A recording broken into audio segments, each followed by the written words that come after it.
కేంద్రం అధికారంలో ఉన్న బీజేపీ కానీ రాద్ధాంతం చేస్తారు. రైతుల దగ్గర రాజకీయం చేస్తున్నారు. రాజకీయ పబ్బం గడుపుకోవడానికి రాజకీయం చేస్తున్నారన్న. మేము గతంలో కంటే ముందుగానే కొనుగోలు సెంటర్ ప్రారంభించడం.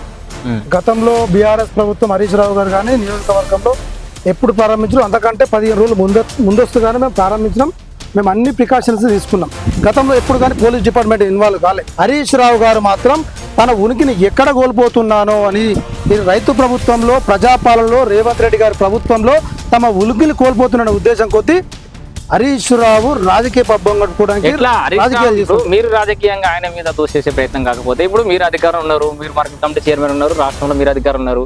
ఇదే మార్కెట్ ప్లేస్లకైనా వచ్చి రైతులతో మాట్లాడిపోయిండు అంటే మీరు ఒడ్లు కొంటుంటే అడ్డమంటుండే హరీష్ రావు ఏమన్నా? సిద్దిపేట నియోజకవర్గంలోనే ఒక ఐఏఎస్ ఆఫీసర్ తోటి వరి వేస్తే ఉరి వేపిస్తా అని రైతుల పొట్టగొట్టింది హరీష్ రావు.